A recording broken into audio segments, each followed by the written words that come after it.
Hi, so guys, today we are going to be talking about a switch.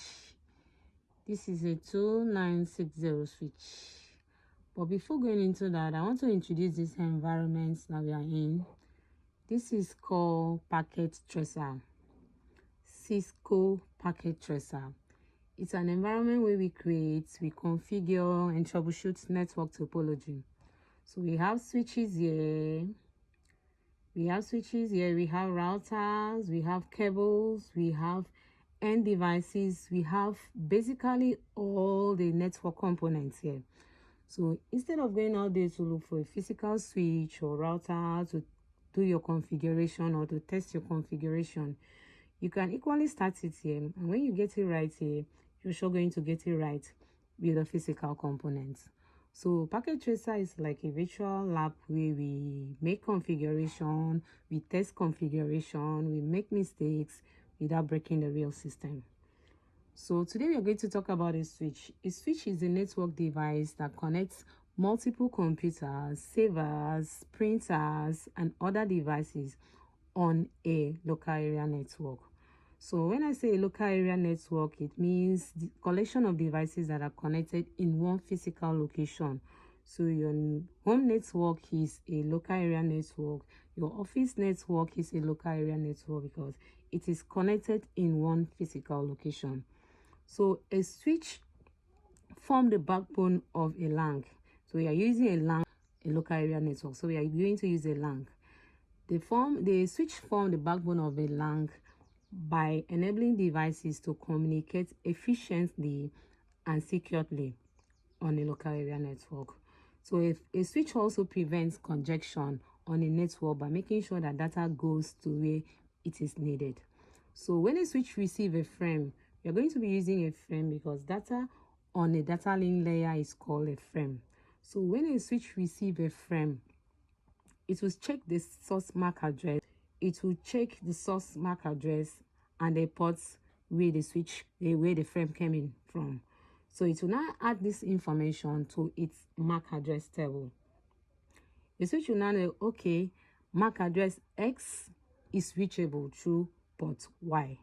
So that next time it sees the same frame with the same destination MAC address, it will now know where to forward it to instead of flooding it out all ports. So what I mean by flooding it out all ports is when a switch receives a frame and the destination MAC address is not in its table, instead of dropping the frame, it will now flood it out all ports except the incoming ports, meaning it will forward it to all the connected ports except the one that the frame came in from. Okay, let's say this switch has like 5 ports, like port 1, 2, 3, 4, 5. So it will now forward it to port 2, 3, 4, and 5. It won't forward it to port 1 because that's where the frame came in from. That is the incoming port. So if any destination device is anywhere on the network, it will now reply.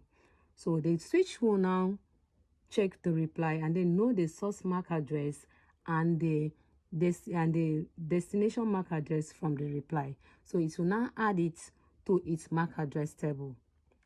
This is called MAC address learning and forwarding. So let's use a real life scenario.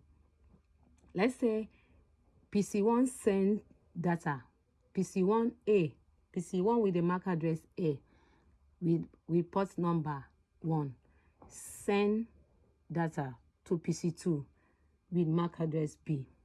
So the switch doesn't know MAC address B. The switch only knows MAC address A with port 1. So instead of dropping the frame, it will now forward it to all the connected devices. So if if PC2 replies, the switch will now learn the MAC address B is switchable through port 2. So that is how the switch learned MAC address and then forward it. So we have 2 types of switches. We have layer 3 switch. So this is a layer 3 switch. Let me bring it out. This is a layer 3 switch.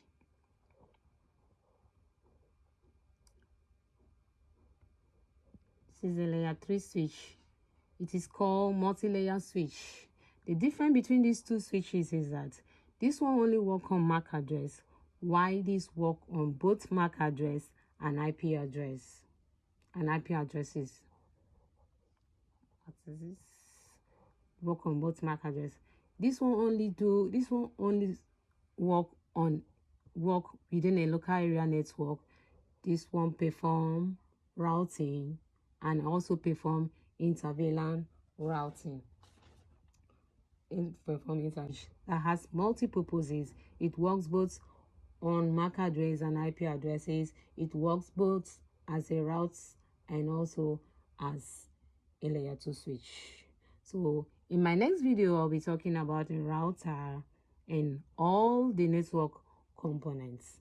So stay with me on this journey and see you in my next video. Bye.